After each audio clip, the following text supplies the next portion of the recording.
watching Prime Morning. It's time for what the newspapers have for us, and I'll start off with the Daily Guide newspaper. 3 busted for hospital drug theft. Mahama jabs Nana after blowing $200 million on a Saglemi project. Highest ranked NDC member, says Bagbin. NPP special polls are ready, and of course we know that they are going to the polls this very month on the 26th, where they are going to elect 5. And these 5 will compete in November, and one will definitely be elected as the flag bearer of the new patriotic party. Who will the top 5 be? We are still yet to know, but it looks like some people actually have their top 5 picks. I'll definitely ask my guests who their top 5 picks are, and we'll get to know probably who the main flag bearer will also be in November. Ato Forson drops trial judge allegations. Let's see what's in the center spread. Government extends domestic dollar bond deadline. Entrepreneurs urged to scale up. Vodafone offers attractive broadband deals. And Transport Ministry engages media on EV policy. Some entertainment here as well. Ghanaians commend Accra to London Road Explorers. And my goodness, they've done so well. They've made Ghana so proud. Although, you know, some people are backlashing them a little bit. But hey, for those of you backlashing them, can you do it? Can you do it? Sometimes they tell you to drive here from here to Kaswa if you're complaining and driving. Oh my God, and I'm tired. And this, can you do it? I dated Genevieve Naji for 2 years. Pat Atta says so. And Jamie Foxx apologizes over Instagram posts. And of course, that Instagram post it looks like he was going through a lot, and that's why he posted what he posted. And so he's come out to apologize for that. GNPC Ghana's fastest finals hits Cape Coast. Spurs reject €100 million Kane bid. Whoa, okay. England and Nigeria World Cup dream, where we are so sad about it. There's actually a picture trending of one lady who stepped on another lady so bad, and people are calling on FIFA to penalize her beyond the red card. Atia Laraba Grab Homowo Marathon, and that'll be all for the Daily Guide newspaper. Let's do the Finder newspaper. The Finder newspaper reads, Get Fund disburses 285.2 million Ghana cedis, scholarship grants to 4,279 students. 2023 BEC takes off smoothly in Accra. And yesterday there was another video trending where a school's headmaster had squandered the money of students who had to write their BC. Hence, these children could not write their BC. I'm waiting for Ghana Education Service, their reaction on that. I'm waiting to know the kind of punishment this man is going to go through. And I'm also waiting to see if these children will be pardoned and they'll be allowed to write their BC exams. Africa Bar Association confers Medal of Merit in Leadership Award on President Akufo-Addo. Shraj spent 2.1 million Ghana cedis wrongly. Auditor General orders recovery and refund. So who is going to pay for this refund though? I can bet on Alan's victory. Jusoman Hine says so. Okay. Let's see if we have some more stories in here as well. All right, local news. 9 out of the 10 companies that received more than 12 million belongs to Nineku. Investigator says so. Oh, wow. I see. So it looks like Michael Nineku's story is not going to end anytime soon, but let's see what the future holds. Chief Justice urges court users not to give money to the judicial staff, and High Court restrains Angela List, others from acting as directors of Adamus Resources. And like I read earlier, 2023 BC takes off smoothly in Accra. 53 visually impaired candidates write BC in Upper East region. We thank God for that. That's great. 100 finalist teams inducted into the 2023 G-Step Challenge. Another good news. And that'll be all for the Finder newspaper. For the New Crusading Guide newspaper, police arrest former Wolensi MP over fraud. Efri Akoto hosts 6 NPP founding fathers in Ashanti. Will give Akwetia development-oriented chief.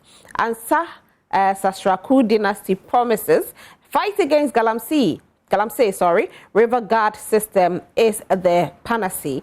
And NPP fights NDC over the economy. The banner headline reads, I can bet on your victory, Ejuma Sohene assures Alan. All right. Some stories in here as well. Chamber of Corporate Trustees signals readiness to participate in a new DDEP. Decision to take haircut on government's debt-saved economy, says BOG. Sechikrom chief presents mathematical sets to BEC candidates in Ghana to boost of electric vehicles. Are we going to have that? Are we going to have that? That would be great. But do we have enough electricity to be able to contain that? Because it would be good to actually have that happen where we have electrical cars. It saves a lot of fuel. It saves on the what you call it, the fumes. You know, we have clear air, good air, and all of that. But I don't know if we can actually be able to charge our cars. Graphic business, economy yet to turn the corner, experts say so. Banks remain calm ahead of second round of DDEP. PwC survey says so. How to make your next strategy retreat more effective. And external rebalancing in turbulent times. And that will be all for the graphic business front page. Let me see, there's some stories at the back page as well. Super Falcons made waves at Australia and New Zealand. And that'll be all for the graphic business newspaper. All right, so I'll introduce my guest to you for now, and my guest is seated, Honorable Awantrim. Good morning. Good morning. How are you today? I'm doing well. Right, and Honorable Awantrim is coming on the ticket of the NDC. You traveled a little bit, didn't you? Yes, I traveled to Nigeria to attend a program. Okay. And I spent about a week there. That's why you didn't see me on your set. And I'm back healthy and stronger and energized. You came with the Nigerian blood, a little bit of it? A little bit. I enjoyed the environment. It was a program, the Living Water service program conducted by the Synagogue Church in Nigeria that attended. Millions of people all over, across the world attended. I was part of them. Thousands of people equally from Africa, they all came over. So it was refreshing and very enjoyable. And I came with the Holy Spirit and the mercy of God so that it will enable us to meander our way through these economic hardships where we've gotten to only need the mercy of God to be able to go through. Yesterday, I was talking to a businessman. He lamented over a car he had imported and the taxes, over 15 taxes on the same car. Then you wonder, a government that told the people that they were going to move from production, from taxation to production. Now, taxation has become their watchword, and they cannot do anything without taxes. They become so intoxicated with taxation to the extent that we do not even know what the taxes that we have been paying has been used for, especially if you just oppose that with the quantum of money that has been stashed away. The current case is the Cecilia Dapa case. You begin to wonder whether these people are good. Well, they're saying that the Dapa case money, we're still yet to find out where it's from. So we can't conclude that it's from the economy because, there's been some sayings that it's from his brother. Her mother left it for her son, where Cecilia Dapa is the one who has custody of it for now till the brother takes charge of it. There's been other things that have been said as well, so we can't conclude as of now that it is the state's money. Yeah, but you can tell those stories to the uninformed and to the Marines. Look, they should give us some sense of respect in this country. We attended schools with them, didn't we?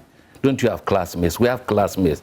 We live in communities and clans and neighborhoods. We know our strengths and weaknesses. They should stop telling us these stories. Can you imagine if this had happened during John Mahama's time, this country would have turned upside down. That cock and bull story must be stopped completely. They shouldn't tell us that if money is given to you by your brother, it's legitimate. Give it to her by her. By her brother. It's her mother, whatever it is, it's legitimate. So you put it in a bank. In any case, do we trade in dollars in this country? Did your mother give those wealth to you in dollars, in foreign currency? Your mother was able to give you dollars, to give you euros, to give you whatever. Anyway, Honorable, you were making a point earlier. Yeah. So for me, I think that in times like this, we need Almighty God to give us His divine mercies and favors to say, because the people have failed us, people that we have entrusted power to them, to use the power judiciously, so that power can bring respite to the people in terms of their challenges and their needs. Here we are today. That power is being used to hoodwink us. The power is being used to steal us, to corrupt us, to mismanage our resources. And you are not allowed to talk. I think it's only some of these platforms that will make our voice I was going to say you're allowed to talk, because I was waiting for you to No. So for me, talk. You're allowed to talk because good stations like yours have made it possible for us to have the privilege to come here and then vent out our issues out there for people to understand. But it's a disappointing government, and I know we are going to go into the details. These are just the preliminaries, and I think that something must be done. People must begin to speak. Those who ought to speak must speak. They shouldn't leave it to between NDs and NPP. All of you must begin to speak and point out the rot in the government, the corruption, the recklessness, the mismanagement, the stealing. And you can glean this from the Auditor General's report. Let's put all the allegations aside. What of the Auditor General too? Look at the Covet funds. What sort of country are we? Anyway, look, today as I talk to you... I don't want to stop you from speaking, but let me start off with our very first topic, because it's to do with what you're saying. It's in line with exactly what you're saying, where we know the Finance Minister gave us a mid-year budget review somewhere last week, and he did speak that, we are getting back on our feet. Yet there are people saying that it's not true, but he's actually defended it. And this is what he said in his defense with regards to why he said that the economy is getting back on its feet. He did say that we have seen progress, and for me, it's marvelous in my own eyes where we are now as a country, he said. He also went ahead to say that when he addressed the House, he said, members of the House have indicated to me in our engagement, we have turned the corner. So we have turned the corner, Honorable, and this is coming from the Finance Minister. Honorable, I want you. Yes. He has indeed turned the corner because he had made over 159 million in fees and charges as a result of his engagement with the people of Ghana as the Finance Minister. He alone has backed home 159 million Ghana cedis. He has backed home. How did he back home? He backed home through his data bank that he used. When we are going for the Eurobonds, they are the financial advisors, and the fees paid to him. So the fees paid to me is 159 million Ghana cedis. Yes, it was a question that was raised in Parliament. It's in the Parliamentary Hansard. He came and answered the question. Not me, not Akufo-Addo. He, the Finance Minister, came and answered the question. So he has turned his own corner, because before he came, Data Bank was almost collapsing. You remember the case involving the fact that he had to borrow $2 million for President Akufo-Addo, at that time a candidate, to do his campaign, couldn't pay, and the issues came up. If within your mandate of 4 years, you have backed 159 million, you have actually turned the corner. You have turned the corner because your friends and families are making money. We can go on the millions of dollars stashed in someone's room. All the appointees around you, friends and family, have turned their corners. But we are still on ground zero. I don't know whether under this government, people who are embarking on capital projects like building, when the cement back is 100 Ghana. But Honorable, his turnaround has nothing to do with the kind of monies he has banked. He's saying that currently there's some stability, because if we compare this year to last year, we all agree. And I'll come to the figures so that we show. Exactly. I want to show you the figures. Yes, but I want to preliminary. I want to tell you that he has turned his corner. I haven't turned my corner. Okay. The millions of people in this country that voted for that have not yet turned their corner. Is it a 4-square corner? Or it's 1 corner? Because if it's 4-square corner, then it means that he's left with so many corners to turn. You know, a 4-square, it has 4 corners. Which of them did he turn? Then he has so many. His figures show that he hasn't turned a corner. Give us the figures that you want to give. These are the figures that shows clearly in his own media budget. You said that you estimated your GDP growth will be 2.8% in the main budget. Then the revised figure is 1.5%. The revised figure that he presented from 2.8 is 1.5. I'm going to do the analysis. Then we have the non-oil GDP, 3.0%. The revised figure is 1.52%. Inflation, 18.9%. The revised figure is, according to him, 31.3%.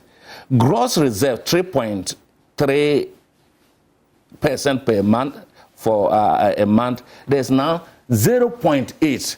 Now, if your estimate for the year was 2.8% for GDP, listen to me carefully. Your revised figure is 1.5. How did you turn the corner when you revised downwards and not upwards? You didn't move from 2.8% to 2.9%. If you had moved from 2.8% to 2.9%, 2.9%, 3%, 3.1%, you are moving upwards. So you are gradually getting to the corner, is that not so? But if you revise negatively down the line, how do you turn the corner? It means you have moved backward. If you from 2.8, if you revise to 2.7, you have not turned the corner. 2.6, 2.5, but Honorable, 2.3. it was a projection. It was a projection. So you haven't turned the corner. But if you project that you are going to get a 2.8, so you should be sincere. And you get a 1.5, yes, you've still made some progress. No. Because you were saying that we will get to 2.8. But we didn't get to 2.8. We've gotten to a 1.5. However, we've been able to stabilize it. Look at it. Is that what it is? Look at it. The difference is so huge. He didn't revise it to 2.5, 2.0, 2.4, 1.8, 1.6, 1.7, 1.5. How were the projections done? They were exaggerated figures given to us, or they were trying to throw dust into the eyes of the people to make it look good. Look at what is happening at the Bank of Ghana. Let me tell you something. The IMF and the US knew of our state of the economy. That was why, that informed them that they must bring a supervisor at the Bank of Ghana. They knew that the bank had bankrupted, etc., tune of 60.8 billion that cannot now be refunded. The reserves, negative 70 billion. Are you with me? I'm with you. The Bank of Ghana knew. Yes, you knew them. The Bank of Ghana, the IMF knew that we had run even the Bank of Ghana to insolvency. So they had to bring this. You know the guy they brought? That fellow was working with Dr. Addison at the IMF. He's not immediately after Dr. Addison, but he's the third fellow. So he does not even report to Dr. Addison when they were at the IMF, just like 3 deputies behind you. And they brought his far junior to supervise him. What message was the IMF sending to him when they didn't bring a senior colleague of his or his mate to supervise him? They brought his far 2-3 people down the line to supervise him. What message were they sending to Addison? What message were they sending to bring your junior if you're in P6? And then they bring P3 child to supervise. What message are they sending to you? What has that got to do with the economy? It has to do because of the mismanagement of the economy. Remember that the Bank of Ghana is recipient of every money that we get, be it loans, grants, taxes, and so on, before it goes. So they have all the figures. And the law of Ghana says that you cannot print money beyond 5% of total revenue of the preceding year. And you went beyond that. The US also sent an economic advisor to the Minister for Finance to check him. Is the mismanagement? So we haven't turned. But when they came in to check him, they also agreed to the fact that they saw the figures before they came in. Yes, but they agreed to the fact that the Russia-Ukraine war was a factor. They agreed to the fact that the COVID was a factor, and they spoke it out. They agreed to that because that was the message people wanted to hear. So you were singing the song. They only came to add the song to you. But IMF is a fair place. Yes, IMF it's a fair place because IMF will not come and speak what we want to hear. They'll say what it is. Yes. So they speak the truth on the ground. IMF, we knew, and you and I also know that the Covet gave us over 30 billion Ghana cedis. You know that, don't you know that? I know that. And you know that the Auditor General report also tells us that out of that amount of money, 12 billion Ghana cedis was actually used. Is that not true? The special audit, it said so. It said that we made profit, and that even going by the figure of the 21 billion, 12 billion was used. So where did the 8 billion go to? And you know, they did not add the special drawing rights. If they added with the 1 million to be 30 billion, he only did it for the 21 billion. Where did the revenue go to? The COVID that you are claiming, let me explain something to you about this COVID. I'm not claiming. I'm not. If I say yes. you, I'm using you as IMF. Okay. Look, let me tell you something. Were we not in this country when the president told us, and all the NPP apologists told us that the president's policies was what led to not the spread of COVID? Were we not told that? And that some presidents were even learning from President Nana Addo Dankwa Akufo-Addo and ask him how did he do it? So if COVID, if your policies... It wasn't just the NPP that said it. We saw other portals, international news portals reporting. If COVID did not spread per your policies, then exactly on what did you spend the 21 billion when it didn't spread? COVID, there's a pandemic or an epidemic engulfing your family. You said that, look, because you have been giving nutritious food to your children, that pandemic or epidemic didn't get to your children. Is that not it? Then you come out with a bill telling me that this is so much you have spent on the epidemic on your children. Doesn't make sense. Because of your policies, COVID did not spread. And you spend so much, and we are still paying COVID levy. We're even paying in the face of the fact that monies were made available to over 30 billion to fight COVID. We are paying a levy for it. Double payment, double taxation. Doesn't make sense to us. It is completely recklessness, mismanagement, and the fact that they were stealing from us. That is the case. And let me go on. You see, but these my taxes sister, that you're saying, let me tell you about, look at the taxes. This is the taxes on one car you import. Let me read taxes, yes. Now, we have import duty tax on one car, import VAT, processing fee, ECOWAS levy, vehicle certification fee, vehicle examination fee, network charge fee, network charge VAT. Listen to me careful. Network charge Covet. Covet is a recent tax, you remember. Ghana Shippers Authority fee, import national health insurance scheme, network charge. Look at it. Import national health insurance. What do you call it? Tax. Network charge, national health insurance, overage penalty, IRS tax deposit, disinfection fee, and disinfection fee, you know there's a company already doing it. So you still already you have given the contract to a company and you are paying them with the Ghanaian tax and you are still being charged for it. A lot, over 16 taxes. And this is a government that told us that they were coming to move from what? From taxation to production. You understand? And yet this is where we are. The exchange rate and the inflation has ate into these into the revenues. What are they doing? They are putting taxes on every import, every item in order to recover from reckless spending. If they had invested the over 800 billion Ghana they had in terms of loans, grants, in terms of taxation alone is over 389 billion into institutions and development projects that would pay themselves off. Wouldn't have been where we are. Where we are now is because the country, we have not invested in capital expenditure, and the capacity for the economy to absorb the challenges is not there. It's choked. Look, when you look at the fact that they told us that they were not going to look at the media budget, what happened? Just look at this. What exactly do you now want to talk the media about budget? Regards to the media budget? Goods and services that they said they were going to spend 4.7 billion on just goods and services. They ended up spending 5.5 billion. Extra 600 million on goods and not on capital expenditure. Let me go on. Cities, dollars?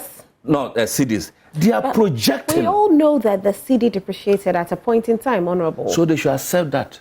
They shouldn't come and tell us. But they haven't said that. They haven't said. They said they've turned the corner. And I asked whether they turned the four corners. With regards to what he said, when it comes to turning the corner. Let me finish this figure. Let me read what exactly he said. It is projected. Let me finish this so that you bring in and then we'll do further discussion. It is projected at an additional 41.3 billion from domestic markets will be spent on this second half of the year. Now again, monetary policy has increased. You know that. In that case, it means that the lending out from the commercial banks to businesses would go up, and inflation is at 42%. The cedi depreciation alone, 30%. Bankruptcy and so on. Look, all this will go to add to the already hardships of the people of this country. Remember that salaries are still stagnant. They've not increased. Purchasing powers are falling by the day. The quantum of money you need to buy, what you were buying some years back, has fallen. So there's no amount of telling that you have turned the corner that you would. We have the figures. We are looking at it. And when your GDP falls, you know what it means? It means that your capacity to employ also crumbles. It falls. But, because the GDP must expand before it can. If you have 1 acre of land, and you're employing 5 people, if it increases to 2, you can add 3 people. But if it falls back even to 3/4 of the, to the acre of land, you cannot employ the 10 people who are working on it. Honorable, as of last year, we were recording a higher inflation, we're recording a higher GDP, we're recording higher fuel prices, we're recording the cedi depreciation hitting its lowest. But currently, things are different. Do you know who sent... So, Honorable, so then, if this man actually addresses and says, we've turned the corner, can't we just agree with it? Because we have seen the cedi stabilize. Cedi, as of December, was almost a 20 Ghana cedis. Cedi fuel price was almost, 20, it was 18 point something when we're buying petrol. Now, it is 12.99, Honorable. Can't we just be fair and say, okay, yes, it's 12.99 per litre. It's 30 cedis. You run it off, you've been buying fuel. It's I paid 12.99. That is what is said on the board. So I won't come and sit here and say it is 13. No, so it's not. It's 12.99. We'll run it off. Mathematicians will run it. It is 12.99. That is what we have said. Yeah. So, Honorable, we've seen some improvement. Can't we just accept that we have seen some improvement? Now, okay. Inflation first before I come to the stabilization of the cedi. Inflation. Who sent the inflation there? It got to some time, the inflation was so galloping to the extent that the Bank of Ghana didn't tell us why the inflation was galloping. Their main policy, their main function is monetary policy. It's not the funding of fiscal policy. They are not supposed to be going to the budget and be funding. What did they come to tell us? They said they had lended money to the economy. Because if they hadn't done, the economy would have collapsed beyond the 5% required by law. They had gone over 40 billion. And they were not telling Ghana. That was where the inflation was. The inflation was because they were printing money. Who asked them to print money beyond the 5% that they were talking about? Who took the inflation there? They took it there because they printed money. And you remember initially when Honorable Atufosun told them they printed money, they denied. You remember they denied. They denied categorically in this country they were not printing money. For the IMF to come and all this and then blew up in our face, that was why we then traced the inflation back to 54%. So when the IMF when they began to implement the IMF recommendation, that was why the inflation started coming down. Tell me, did they produce anything in the economy to make the inflation to go down? The cedi stabilization is as a result of our non-payment of a 50 billion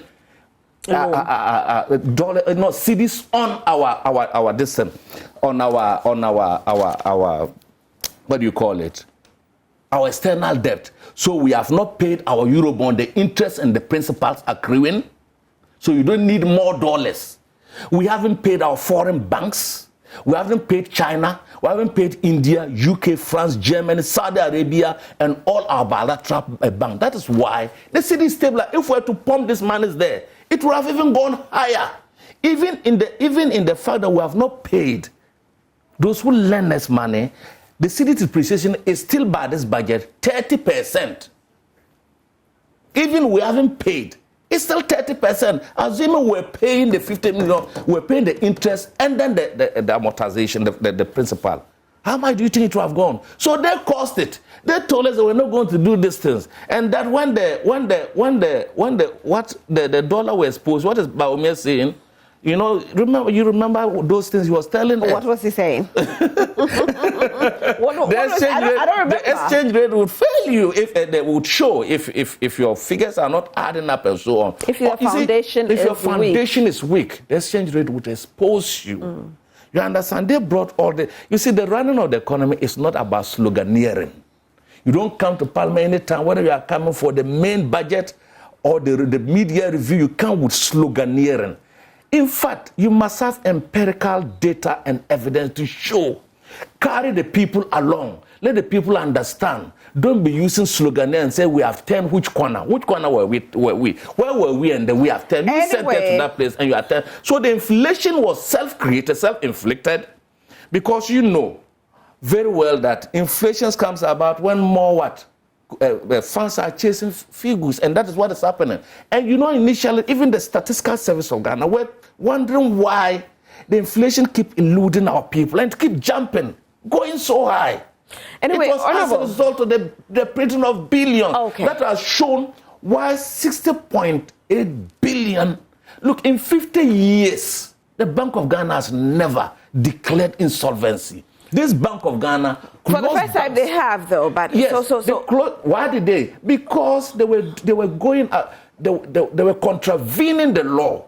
That tells... You know, as a result of this, the IMF actually recommended that the act, the Bank of Ghana, should be reviewed to make it more independent, not to allow the Bank of Ghana to have that room to print money, to meddle into fiscal funding. You know the recommendation. Okay. But there's another story here that we can actually talk about and, you know, merge these two. That is to do with the 21 years to complete Agenda 111 factor.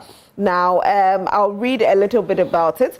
It's obvious that the government has no intention of finishing the Agenda 111 project. If you look at it, it will take 21 years if they continue to allocate this level of resources to it per year. Yeah. Now, this is what it says. 189 million Ghana cedis on allocations for the facilities aiming to improve healthcare deficiency in the country with an estimate cost of 17.5 million Ghana cedis. No. Dollars. Well, it says Ghana cedis here. You know, 17.9 cannot build. It's dollars. When you look, it says Ghana cedis here. When you check the parliamentary hazard. Okay, but it says Ghana cedis here, so I have to stick with the Ghana cedis. Even if we are going by the Ghana cedis, Agenda 111. Even if we are going by the Ghana cedis, the pace at which they are going, they can not even one has been finished, has been completed now. They are left with less than 15 months to leave office. Their last budget will be, they have only one budget to read. Are you with me? Can that budget absorb, multiply 17 million Ghana, so even if we are going that, by even 100, check the billions. Can we absorb when we are in a financial crunch, when our revenues are not up, when all that we need to do now is to be doing pension, even we are going to our pension bonds, we are cutting down. IMS has placed so many guidelines as to how we can spend to recover. Do you think 15 months it will be able to complete? Even not one hospital has been completed as we speak this morning. And it will take 21 years? And it will, yes, because when you look at our pace of development and juxtaposing the number 111, imagine that there are some hospitals like the polyclinic that has been brought down. It's still lying down in ruins. It hasn't started. Other uncompleted projects, even if we are zeroing tax revenue, at the end of the day, interest rate. Remember that the suspension of the payment of the principal and the interest rate on the Eurobonds and our international partners and donors and so on doesn't mean that we are not going to pay.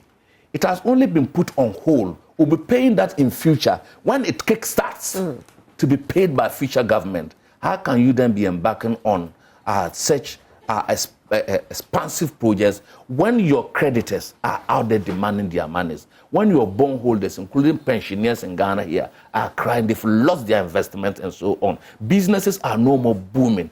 Your currency is going up. Your inflation levels are eating up people's income. Government itself is reeling under. serious debt, and so on. That is, in fact, that explains why all these taxes have been put in place. You understand? So how can you do it? There's no way we can finish this within the next 2-3 cycles of elections. But maybe 21 years isn't exaggerated? But because 111, I mean, when your party was in power, you were able to build schools. Yes, but you started the Saglemi project. Yes. And you had confidence that you could have completed it if you had been given another time or another tenor. Yeah. So why can't they complete this? If we give them to 2028. Was the economy like this? Was the economy a junk economy? Was it rated, my sister, was it rated RD, restrictive default? That's the current rate, restrictive default. Was it rated like that? You can't even pay. Was that how the economy was? At least when we're leaving, we left 2 oil fields for them. We left ESLA, we left Get for SM Bank, we left the sinking fund, and so on. They used them. The total amount of money they borrowed from that was 13 billion euros. $13 billion. Did you pump some into development projects that would show us the way? The total value of those revenue streams were left for them that they used in borrowing and taking money from Eurobonds was $13 billion. Did you pump $1 billion into Agenda 111? Did you pump $1 billion into the 350 brand new SS schools that you say you would do? Did you pump just $1 billion into it? If you had pumped $1 billion, we had a chance to use the Covet funds to complete some of the projects of what do you call it? The health institutions, because it was basically COVID was a health pandemic, was that not? It was an economic issue. We had a chance. What did we do? We shared the COVID money. We shared it among our political party people to enable them win elections, and they did that. You understand? So it's the reckless spending and not targeting, not seeing your priority. The president tells us that his priority of priorities is the cathedral for which they sunk $200 million into it. It is not even at the foundation level. If you had put the 200... we know that this cathedral is on hold, though. Yes, but the president himself, I didn't tell him to go and say that my priority of priorities. Did I say that? Is the cathedral. But it's on hold. Yes, but the money has been wasted. What of it has been put in? If you had put $200 million in your health sector, do you know where it would have been? Is it not better late than never, where you put a hold or you pull a break when you realize that you have made a few mistakes, and so you decide to pull a break on it? When you have the resources.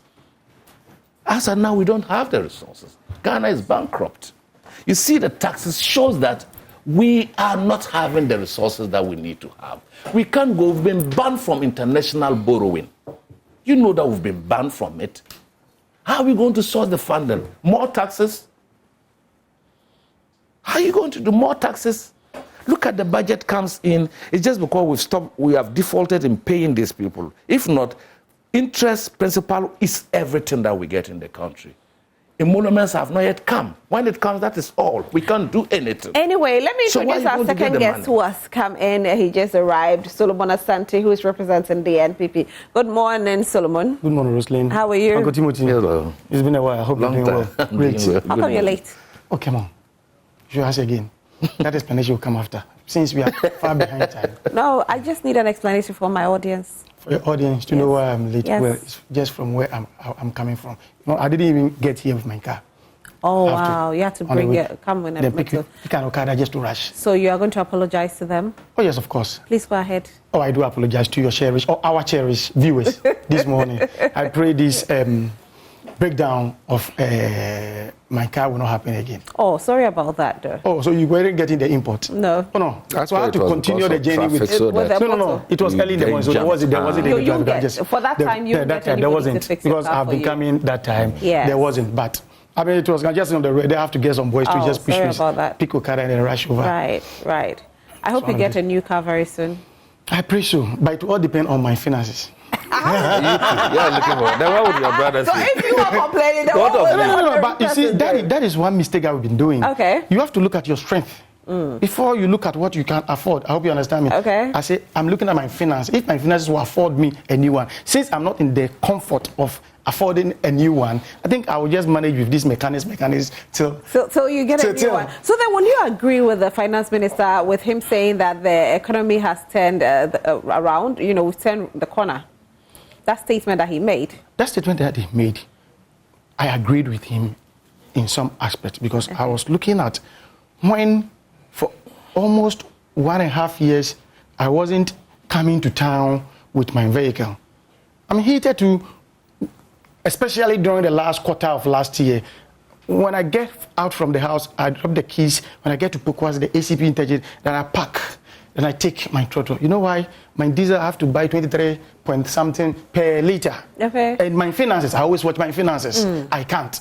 Because if I'm to do that, I was going to spend so much every week on fuel. So I'll park, come to town, do whatever I have to do. Then when I get back, I pick them and then we go home. So it saves me. That was my mitigation measure towards the pandemic that befell us as a nation. Right. I hope you understand me. But as I'm talking to you now, from where I buy my fuel, it has moved down. It has declined from the 23 point something per liter for diesel to 11.38 per liter. So now I'm managing it. I hope you understand me. So if he says we have turned the corner, yes, I could see, yes. Because we were somewhere below double digit per liter.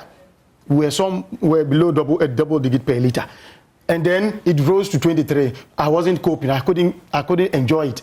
But now it has gotten to almost, it has been slashed by half. So I think the next half will be when we are completing the corner. I hope you understand me. So for me, personally, I use mine as an example. Okay. That with what he said, I was just comparing to my situation. Yeah. And I realized, well, it's a corner because it's like now we've now got into a peak and then we will just have to decline. Okay. Because first we rose to that and then that sort of, now we are just declining. So we've got into the corner. To me, I agree with that. And then two, I think if you go remember the unrest.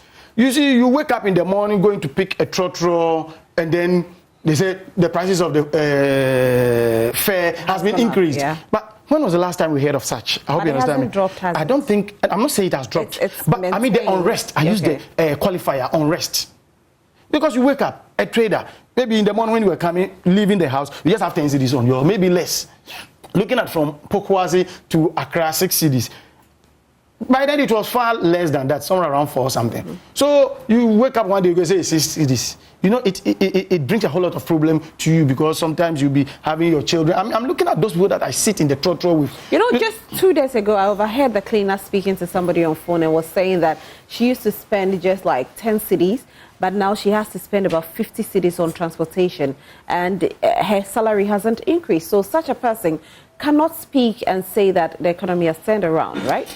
I don't want to go to a certain dimension of it. Okay.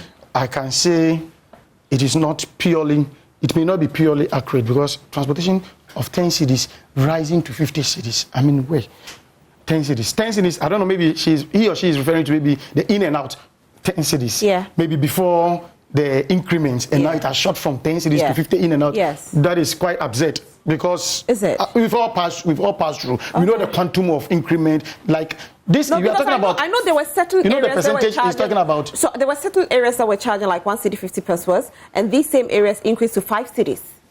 Assuming 1 cedi 50 pesos, 10 cedis, probably the person was doing an in and out of a total of 10 cedis because maybe 1 cedi 50 pesos here, 2 cedi here, 3 cedi here. Now instead of 1 cedi 50 pesos, it's gone to 5 cedi. The place that was 2 cedis now 7 cedis. So such a person, at the end of the day, the total that was supposed to have been 10 cedis, as you are just saying, cedis, a place that was 2 cedis might have gone to 7 cedis. If it were to be 2 cedis, in and out is 4 cedis. Now 7 cedis, in and out will be what? 14 cedis. Exactly. So that's what I'm saying. You see, the 10 cedis, fine.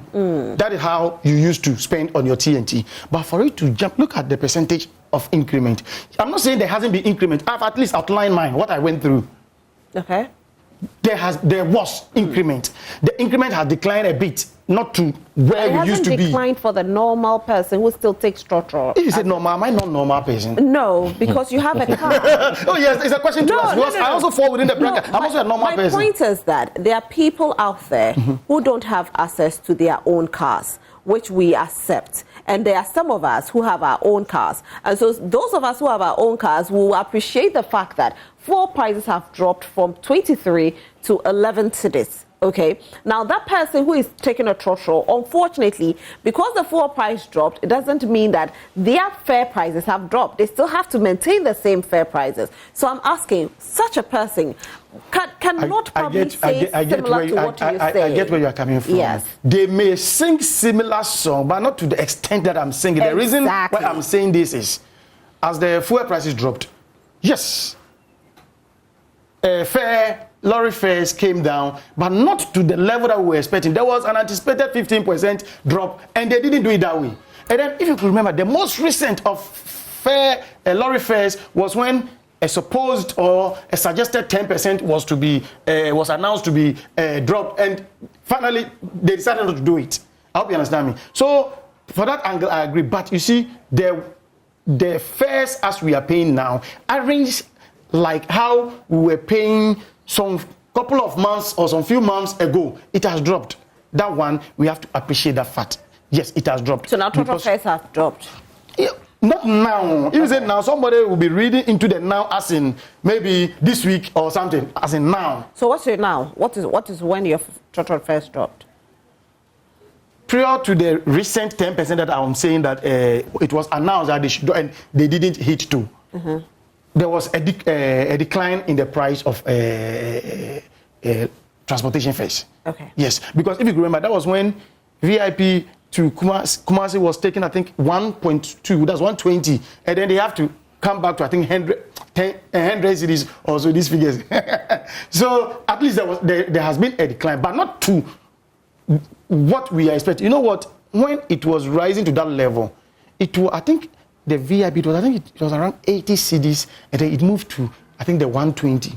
So the expectation was that when the decrease in fuel prices came, they will reverse back to their this thing. I hope you understand. But we couldn't get it that way. Okay. They hung in somewhere there. So we asked ourselves, why should it be so? Why is the governing bodies are not ensuring that as the prices came down, and the price of the fuel came down, the transport operators, yes, they also have to bring their. If I always get sad about, I don't understand why.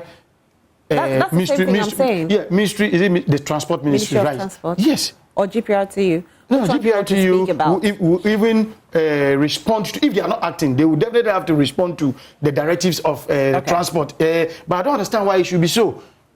Because it rose from a certain level to a certain level. It has dropped. Why are we not seeing the drop? It's the same thing. The same thing happens to our food. Yesterday I was listening to, I was with a co-panelist. So then you can actually say that, what the finance minister said, some of us might be able to say that, yes, we've seen the turnaround because we are experiencing the drop in fuel prices because we own our cars. But what about the one who doesn't own a car? Because currently, just about a month ago, I was speaking with somebody, Uber, Yango, and the other cars. They were if I take Uber from my house to this place, it was costing me like 35 cedis. Now it's 80 cedis. Yeah.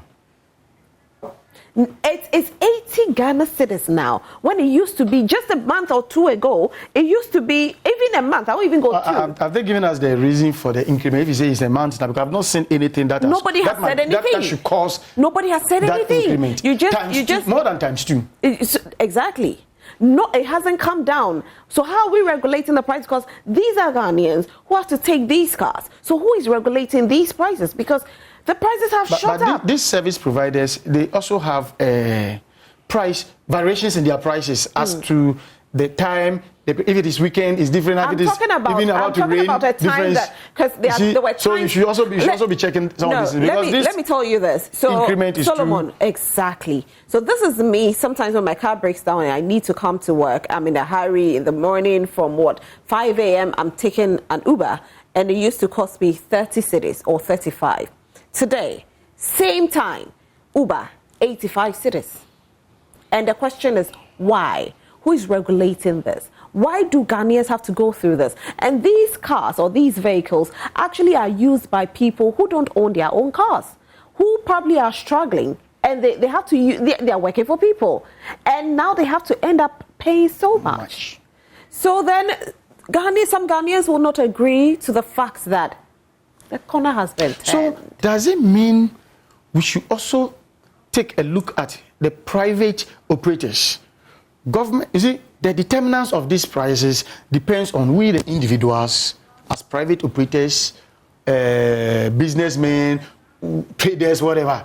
And then the macro one we look at the government as the government machinery. So if government says, I have reduced this to that, and then maybe I'm a trader, I sell, look at what happened when the Ministry of Agri started selling, is it yam or plantain? What was the cost? What brought about that?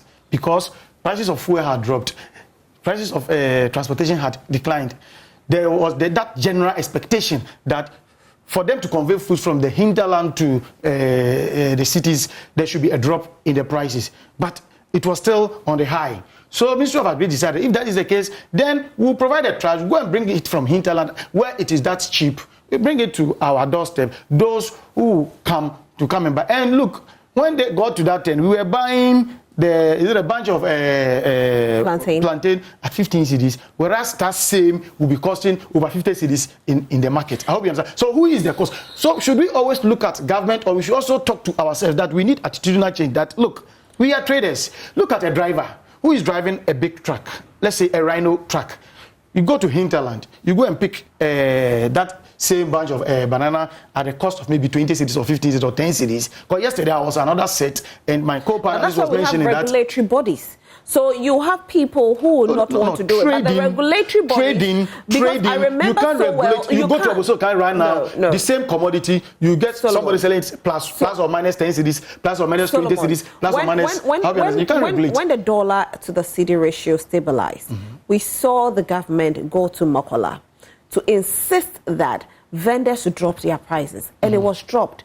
So we have regulatory bodies. Dropping does not mean, okay, well, maybe that is where you are coming from with the word we do have regulation. Of course. But prices of commodities, if we are here selling mobile phone and you are selling it at a particular, there will be that differential. That is different. Yes. But I'm talking about there should be a regulation body to regulate these prices on the market. Sure. Just like GPRTU, we have regulatory bodies that will come in and say that, oh, you drivers you decided to increase your prices, but fuel prices are this, and that is when you said drop it, and they dropped it. So why can't we have? There was a recent drop. It hasn't been dropped. That one. No, there was a recent drop which hasn't dropped. Let's continue with our very next topic. I proposed 10%. It never came down. Let's continue with our very next topic. And Honourable Awuntrim, let me bring you into this particular conversation. The Ghana Bar Association has come out and they've spoken up highly about the fact that the NDC says they are discriminating against them, but they want to debunk that because they are fair and square and they are not discriminating. What's your take on it, Honourable? Yeah. Before I get there, you see, I stay in Sakumono. When you go down Committee 14, when you are taking Trotro from Sakumono to this place, as I'm sitting here, it's 17 cities. Trotro. Direct or maybe two vehicles? No, from here, from even Circle to Sakumono Junction, it's 11 cities. Okay. Then when you pick, you go to my place, taxi 3 cities. It won't even get out to walk. When I'm coming the same time, you understand? So the lorry fares are really eating into the incomes of people. You cannot go away from that. So people who stay behind me at Asham and Lashibi, they will pay higher when they are coming to Circle, you understand? So depending on where it stays, and it's a truism that the lorry fares are eating into our income. Sometimes you even try to squeeze the lorry fare. And you squeeze it to the center. Unsqueezable. Yes, I brought 100 Ghana. Just a lot of I've not taken lunch and it's finished. So people are doing most working and so on. Beyond that, the World Bank said that 850,000 people have slided into poverty as a result of inflation on prices and goods.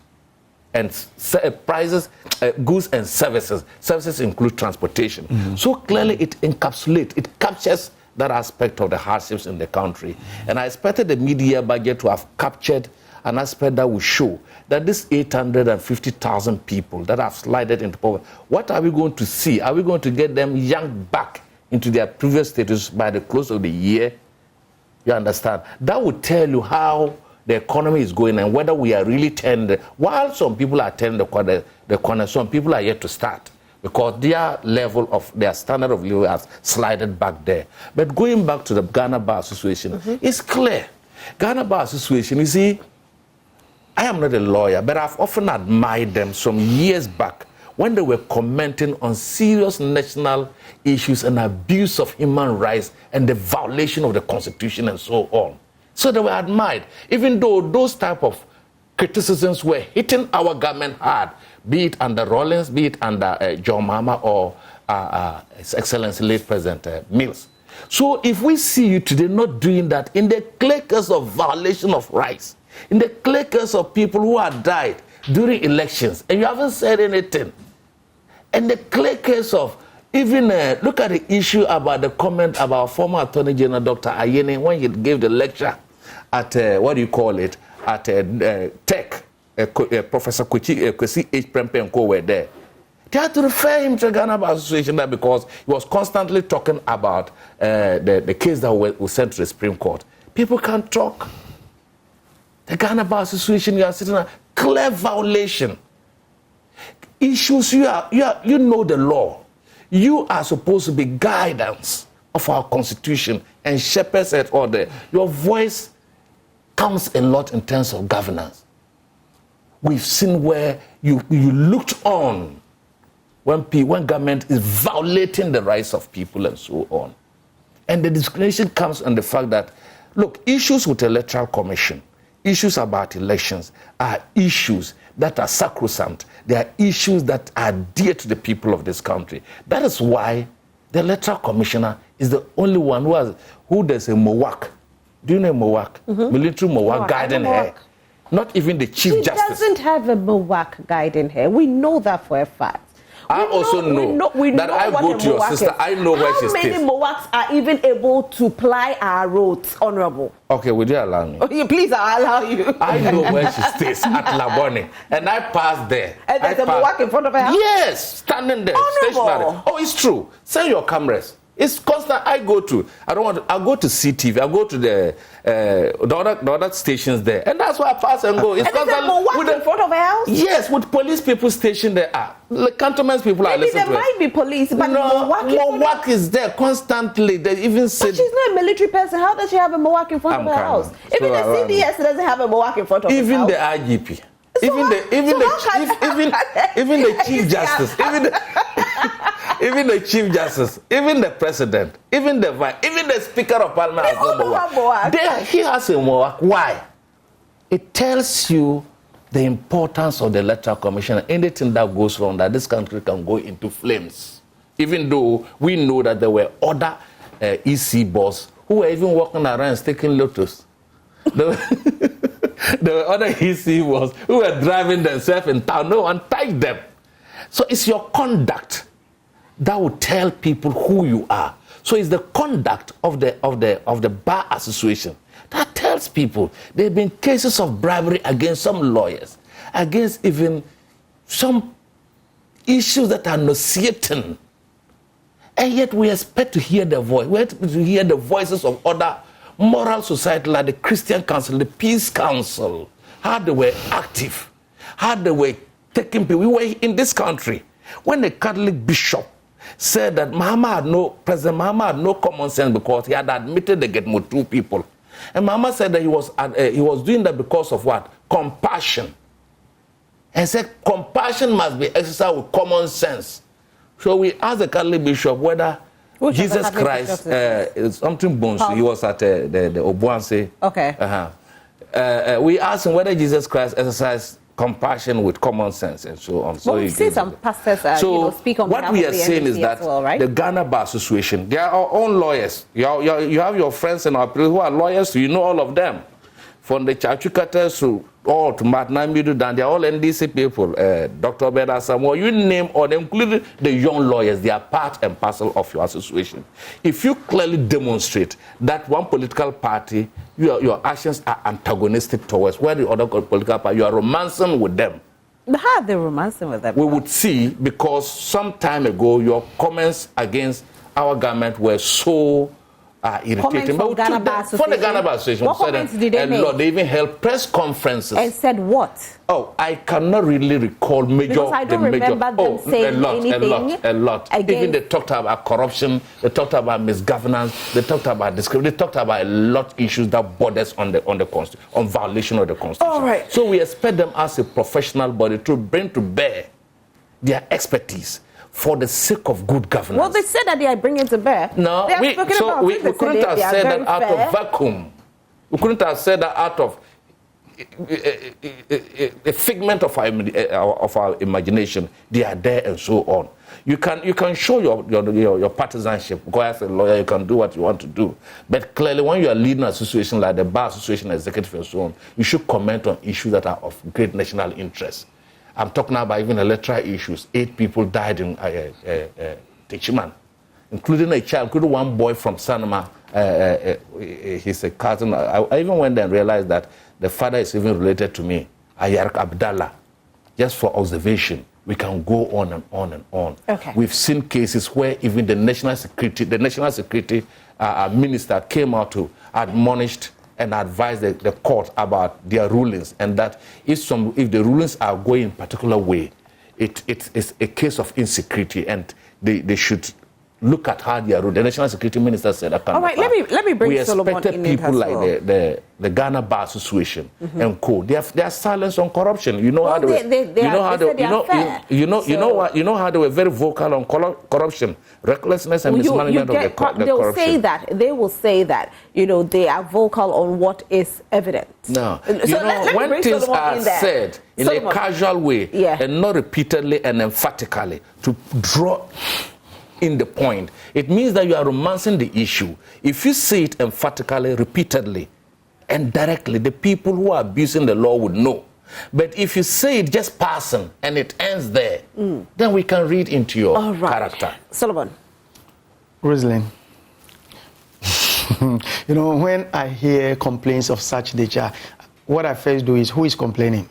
In this case, the NDC, is that not it? Then I try to look at the one complaining. What is struck? Is it the same entity that when elections goes on and it favors them, they are in praises? Oh, the mediator, that's the Electoral Commission. Oh, he did well, she did well. Oh, fine.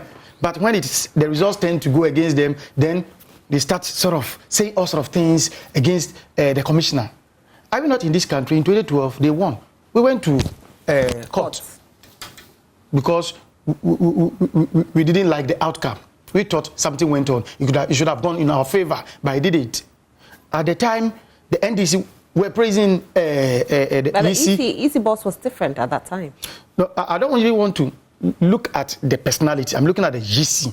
Well, they don't look at the EC. They look at the personality. You see the mentality. Yeah, that's what they've done. But you see the mentality. If we are doing this and we don't see it as, look, this is a commission headed by some commissioners. Now, whatever they do is in the interest of the nation.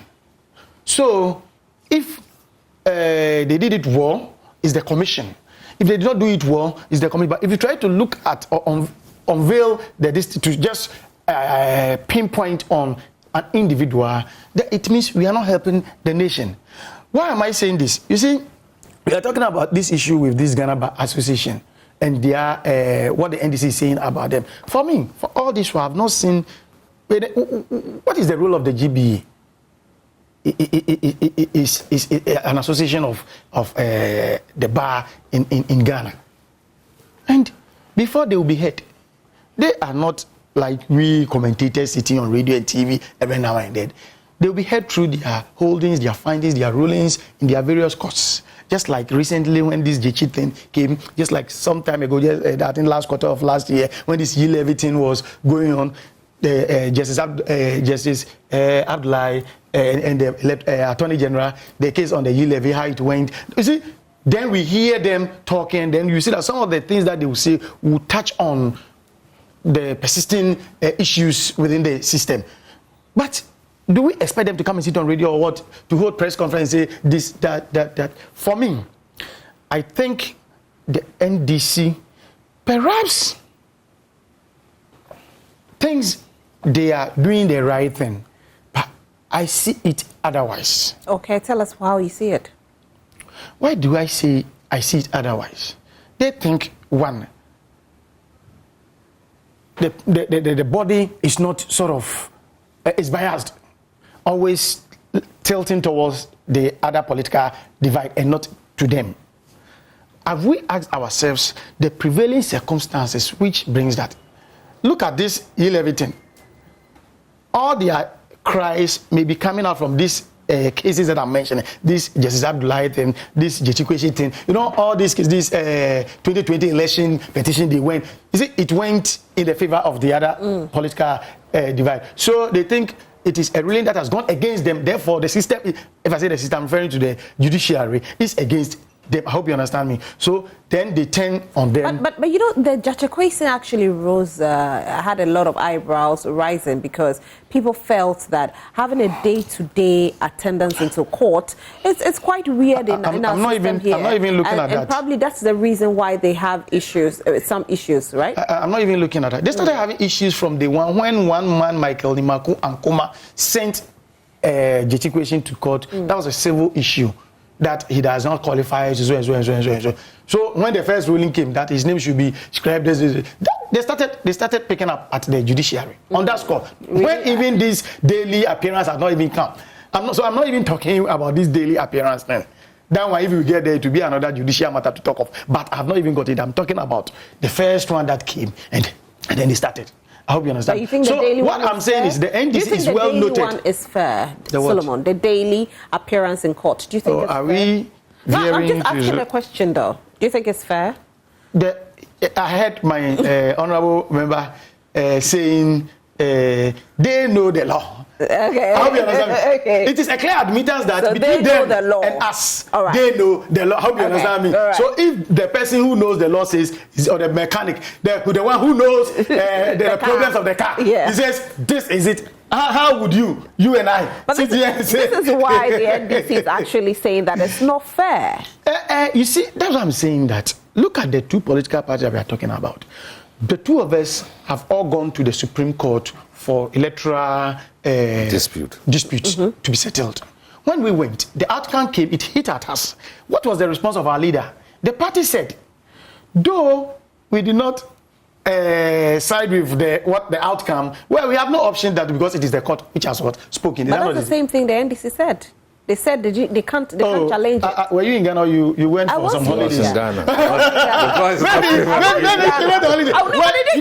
didn't have a choice. They did accept it. Personally, I went there at the Ridge Roundabout when they were there with, look, even their MPs, the minority, they came. I don't know, but Haruna was late. They were in black and red, walking from Parliament Job 600 towards the EC office. They weren't happy about it. But after the court ruling, it was after the court ruling, everything. Till now, don't you hear them saying the court has forced, tied their hands, and so haven't you heard them saying because they didn't take it in good faith as we took it? Okay. I hope you understand me. So these are the two entities that we're talking about. If it is for them, it's praise the Lord. Look, despite the number of bashing that they bashed the EC. When they went to last year, is it October or November, December, when they went for their conference to elect President Mahama, after the election, when President Mahama became the victor of the day, he took the address and said, he commended the EC for the work that we expect them to do. Yes, because he has emerged victorious. Look at other electoral elections that he had not become the victor. As compared to those that he became the victor. 2012, he was commending the EC there. I don't want to personalize individual, but he was commending the EC as a body. 2020, no, the EC has done something which hasn't happened before. So, bashing. I hope so why should we do it? If it is for me, yes, praise the Lord. If it goes against me, no. Okay. We shouldn't be doing this. Other than that, we are bringing some sort of unrest. Just a minute or half a minute. You see, the EC, when you are appointed, even if you're an NPP chairman you are appointed, or NDC chairman appointed, your conduct on the seat will show how fair you are. That is why you remember the case of Peter Lajete, who was the Speaker of Parliament. Yeah. You know what the votes they had to vote on him? They voted on him because they said that he was unnecessarily giving the NDC MPs at the time too much chance to spend. He said that the people were making sense. So they voted. Even though he was an NPP guy, we can go on. Look, the EC announced the results 6 times. You remember, the EC finally, it was the PR that announced the result. Later, immediately after they won, they made him an ambassador out of this country. What are you doing to the institution? Then you have an electoral commissioner who says that laughing is a problem at the meeting. So I said, you should not laugh. You have an appointment. How does that affect your electoral I results? didn't say How does that affect your electoral results? If you are laughing and you don't laugh, how does that affect your electoral results? If you are allowed to learn, you would have put it. Because you said that you were cautioning us that it's an institution, but we were going for the personality. If you have an EC person, a person who conduct himself, put himself in the shoes of a person, not as the office, you have Asari Bosman Tena, who are an existential threat to democracy. Telling a big opposition party you are an existential threat. Rosalind, can I the personalities I don't want us to touch. We have to touch. I want to be touching on a Yisi who was even found to be a candidate, a parliamentary aspirant for the NDC. We all know that. Yeah, thank you. That is why when I started talking, I spoke about it. That is why when I started talking, I said I don't want us to go to personalities. Let's tackle the institutions. But now you are veering to personalities. But you are not veering to personalities. Then you want. So how do you expect the NPP to be happy about election that Solomon, calm down. I mean, don't let us personalize. Let's do institutions. Solomon, calm down. I'll bring some of these things. Solomon, calm down.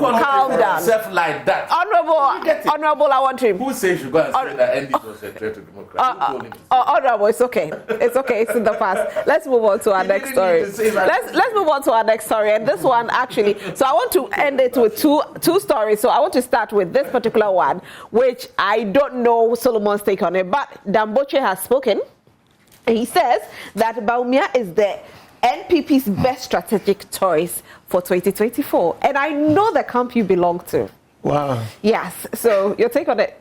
Oh, that's nice. You see, that's the beauty of democracy. In our party, we accept democracy. Okay. That is why, if you have watched the history of this country, at least since the Fourth Republic, in the two major, or let's say in all the political parties, there hasn't been any political party that produces, or at the time of going for flag bearership, you see quite a number of party members desiring to become the flag bearer. Because yes, we have them, we have the men.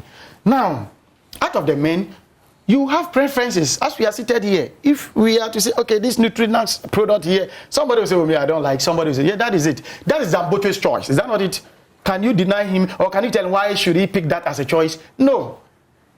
That is his choice. That's his choice. Yeah, and that's democracy. But I mean, what he's saying, is it not campaigning for him so that people... If you have a choice, would you sit down, mute yourself without campaigning? So your choice is... I am in for Honorable Alan Charmant. I think he would be the better, or I'll say the best. The best for choice. NPP. Yes, especially looking at the current circumstances and then the prevailing conditions. What are the current circumstances and prevailing conditions? Oh, wow.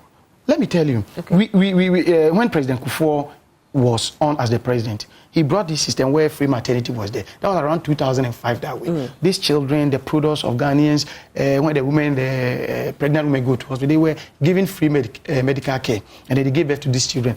Nana Dankwa Kufuor's government, when it came, 2017, these children had grown into the time that they will be entering into the secondary level. So at that time, Nana brought in free SHS, and all these products of Kufuor's free maternal health care entered into the free SHS thing. Now, by 2025, most of these free HS products will be ready for the job market. I hope you understand. Look at the aspirants lined up, the 10. They are all qualified, they can do the job. But we are looking at what we are expecting from 2025 going is job for the people. And amongst the 10, who is tagged and seen as the one who can provide job for them.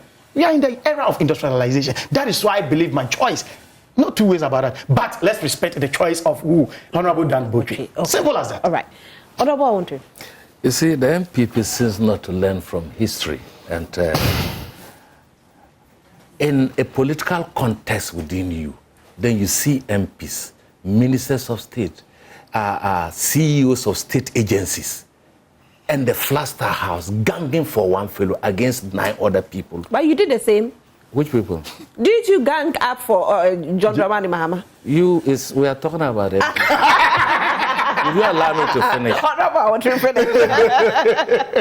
You see, what you are creating is a monster. And that monstrous caricature will eat you up when you least expect it. If you get cabinet ministers from the presidency mobilizing resources, backing one candidate who has no ancestral roots in your NPP, and ancestral roots, and those who have the ancestral roots have been relegated to the background, you are nurturing a monster, and that monster, when it grows into a demon, it will be difficult to uproot it. You know, it's like cancer. When you find cancer, what do? You apply heavy doses of chemotherapy to remove those cancerous cells. Where they've gotten to, they are annoying their rank and file of the party. What is so special about Bawumia, who is not an ancestral feel of the party? Where's Bawumia's root? I'm coming. It's their case, but I'm just looking at a larger picture, because you will be facing. The NPP should know they are not facing NDC in 2024. You are facing the people of Ghana. And this is another political party which is also going to be lobbying for the votes. So you are facing, so there should be harmony, there should be cohesion in your campaigns. But if you openly, Dambocho was a general secretary of your party. What has Alan done that you people are run away? Is it not the one people said that you have bought this one factory and so on? Is it not? What has been the policies? Maybe the NPP knows anything we don't know. But you know what? Bawumia also seems not to also learn from his mistakes. You know, he has gone ahead to promise one constituency 10 appointees. Already, he has allocated 10 appointees. He says that, look, you know what he did? He said that the president can appoint 7,000 appointees. So he's going to appoint 10 appointees. So one constituency, 10 appointees. You have not remember what you told us. One. These people, they must be very careful in this country.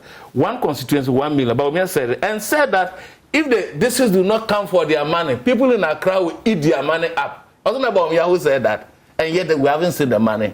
I want to tell that the money has been used to build KVIPs. So for me, it is a cup of tea, but we want a formidable presidential candidate that will be elected based on the wishes and aspirations of the NPP, and will contest him boot for boot. You understand? And we are going to ensure that we put our issues, our policies. But to be honest with you, I am not in NPP. But looking at the crystal ball, for me, I would have wished Alan should win. Why not? Because Alan is an easy candidate. In fact, Alan, to be honest, we will get trouble with Alan in Asante region. That's true. Somebody actually did say that. But you see, there will be decency in the campaign. Alan is not known for vulgar words, for using words that are irritatingly annoying and vexatious, like Bawumia thinks that he can go on that platform. And he goes on that platform, because the way they are mobilizing... Has he done that? The way they are mobilizing, because anytime his manifesto is always... But we've never seen him mount a platform and use vulgar words. His manifesto has always been... Your mama, everything, your mama, your mama, your mama, your mama, your mama. But that's his biggest contender. No, but if that is his biggest contender, you don't make him your manifesto. You have a manifesto to tell the people of this country. Read your manifesto to them. Let them judge. We know your track record, and we judge you by your track record. But if you come out with a language that is so bitter and so on, we'll meet you boot for boot. So for me, yes, you came to Father, we endorse your mama. Certainly we endorse your mama, because they said they are Democrats. Even in the Eastern European socialist parties, where they have their congresses, they know how it is conducted. We are a socialist democratic party. They call us liberals and so on. So allow fair grounds, allow fair play. Where fairness is not seen by the other candidates, you are in for trouble. That monster will eat you up in not less than... How are you going to reconcile them?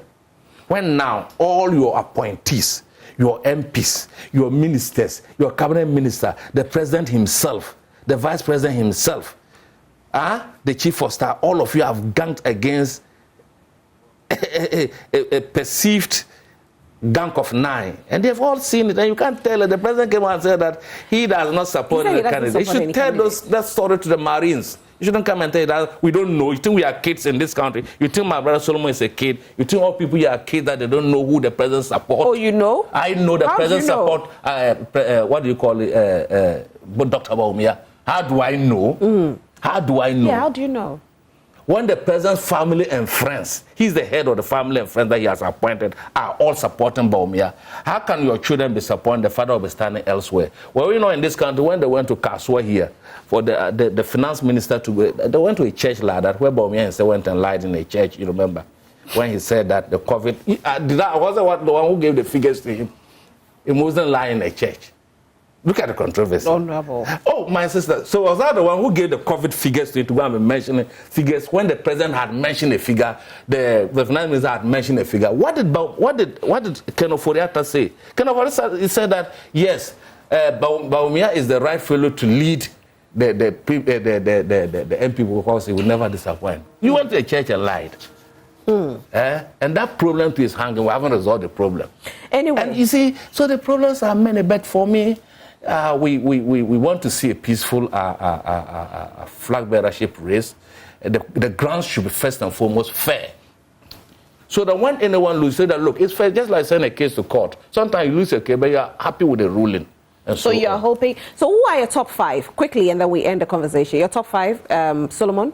Top 5 to make it to. In fact, I'm not looking at any other candidate than Alan Chemanti, so I'm not looking at any other. But I'm not. But there'll be 5. I'm just looking at a candidate. One. That's yeah. So what about? I'm not looking at any top 5. You don't think any 4 will join him? No, definitely delegates are going to elect 5. But I've not gone there. Okay.